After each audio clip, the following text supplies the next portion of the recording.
in the United States right now, there is a 50% divorce rate and a 40% childbirth rate outside of marriage. Now, if you look at the Tea Party movement in the United States, this is a blessed thing. This is what's happening. The women that have children, no husband, and are barely getting by, a broken society, they are the backbone of this Tea Party movement.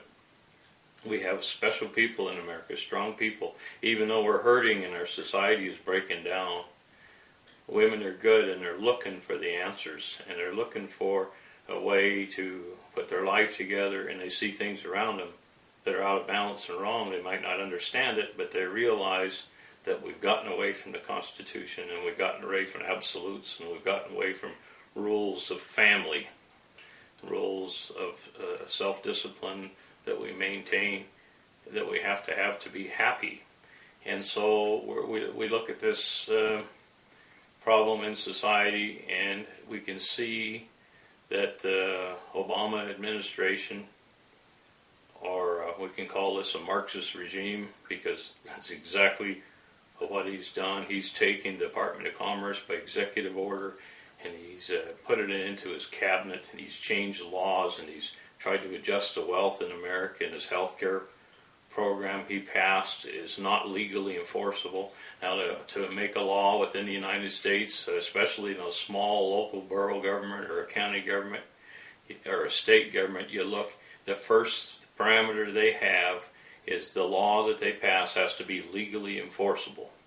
Now, the health care plan by the Constitution of the United States and by the standards we live, the way it is written, is absolutely not enforceable without violating the Constitution in many ways.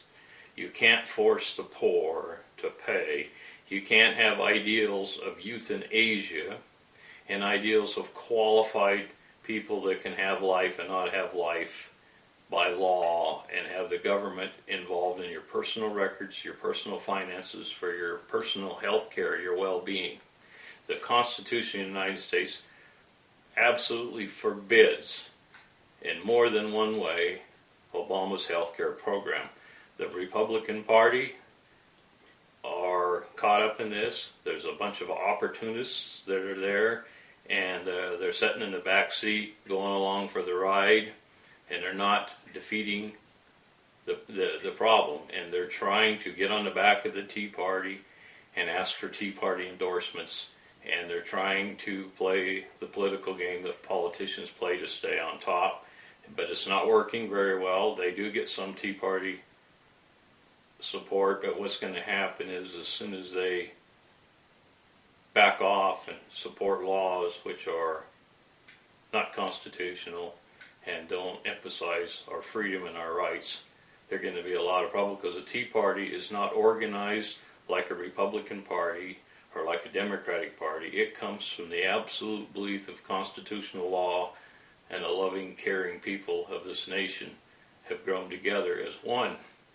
Now, one of the things you'll see in the Tea Party movement is racism is gone. It is just forbidden, because we can't have constitutional law and equal rights if we can't love or care the person that is different from us. We can't have our laws just if we can't have an equal law with everybody. And the people in the Tea Party know this. Now, there can be races attached and saying they're Tea Party and these kind of things, but if you look at the basic principle of government in America and the basic principle of the Tea Party, they're one and the same.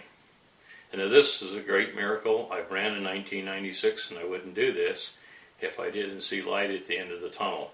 Now, in my campaign, I'll take no campaign funds. I'm not controlled, and I'm in no way caught up in the financial structure of campaigning.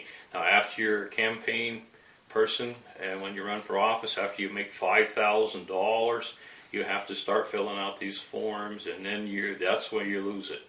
That's where you're in a special interest, and that's where you're competing. And if you even look, there's articles made of which candidate has the most money, and they give a big rah-rah for the one with the most money. Well, that's the better person. That's the stronger candidate, because they have more money behind them. And it leaves the Constitution and the principles behind, and it becomes a Hollywood money game for power, and I refuse to be involved in this. I think the campaigning system is deplorable. I think we have to look at people that have the love in their heart and will take a stand no matter what happens or what the cause or what the cost, that they will uphold the Constitution of the United States and not just stand there and vote in office, but to stand up and crusade with it and make it the law of the land and enforce it the way that it is designed. Now, if you look at the Constitution of the United States, you look at the right to private property and personal property rights, Harvard and other law schools now, and most socialist systems that are around in any type of teaching capacity are teaching that it's wrong to have private property. Everything should belong to the state and be shared equally. This Marxist philosophy is in major universities, except for Hillsdale. Hillsdale College in the United States is an American school with an American heart. But now FLIPA was passed in 1972, Federal Land Management Procedures Act, and this violates the 1868 laws, which were passed to make the Homestead Act, but made by law the absoluteness of owning private property. Now, the Federal Land Management Procedures Act gives the Secretary of the Interior and the President of the United States the power to appoint and select and take land, and of course that can filter down through regulation and through peoples. And the right to private property has been broken. Now, other parts of the Constitution are very easy to manipulate. You'll find the Republicans, watch how they vote. They will bend things a little bit around the law, even though it violates the Constitution slightly. They try to get away with it. What's happened is that we have sent litigators, lawyers, to be representatives. We should be sending individual people that have had to work hard and had to be in business or are caring to other people. We don't need to send lawyers, because lawyers are taught, most of them, not all of them of course, they're taught to be litigators, to move and reason and twist words to win and to gain and to put themselves in a position to where they get the answer they want for their personal desire at the time of what they're doing. Now, what we need in Washington is we need people that will follow a different type of rules when they think and they reason. They need to segregate and label issues and go after them with everything they got. Now, the rules of order in Congress are really tight. In the U.S. Senate, for instance, in one day you're supposed to be able to speak twice, no more than two subjects. Everything is pretty well controlled by these rules, unless you make a motion to suspend the rules. And of course, then other things can take effect. Now, it's a real cat and mouse game in Washington, and there's a lot of money, power, and influence in Washington. And I want to talk about some things that are really important here. And I ask that you look them up and see what I'm talking about in a little different way from the way that you see it. Now, there's a movement around the world for everybody to unite. You've probably heard about this. Everybody calls it the world order. It is not the world order as we see it, as we're looking at it from the far right. And then over the years we've called it Trilateral Commission. We've tried it these other names. And it's gotten to the point where people are numbed out on it and think it's kind of a lunacy and it's not real. Well, ladies and gentlemen, I'm going to tell you that it is real.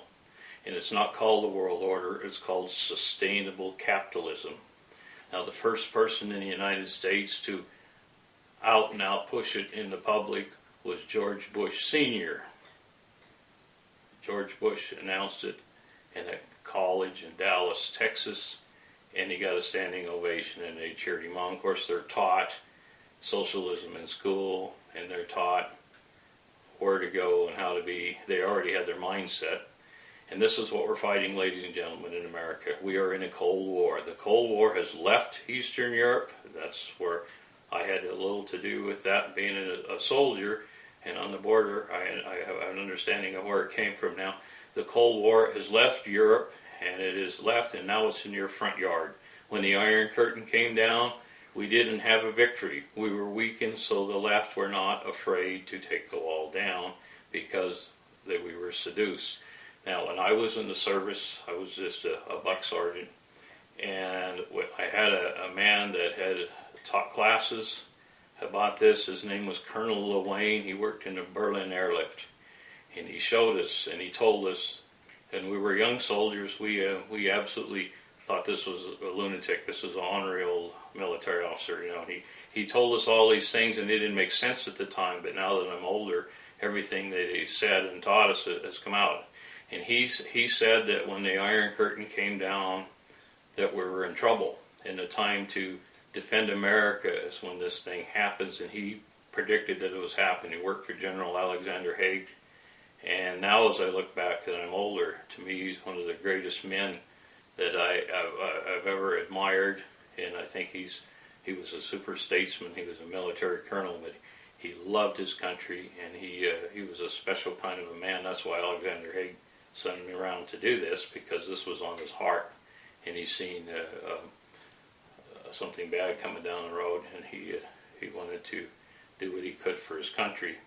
Now, if I look around today and what's happened in Alaska, we've had some great leaders. Wally Hickel was a great American, and he was a constitutionalist. He loved this country. He loved Alaska. Now, we've had terrific leaders, and if you notice, the last time Wally Hickel had ran for public office, he didn't run on the Republican ticket.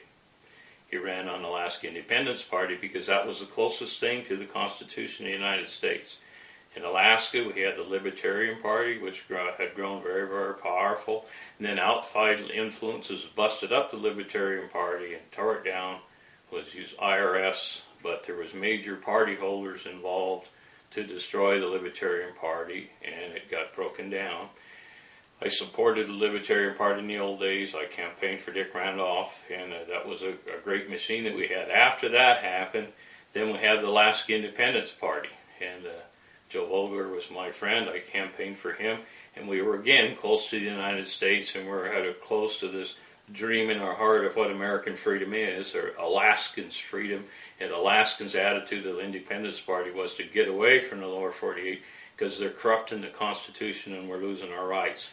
Now that Joe Vogler was murdered and that party has been destroyed, now what's happened is the upcoming of the Tea Party. But this one, ladies and gentlemen, is here to stay, and we know that it's going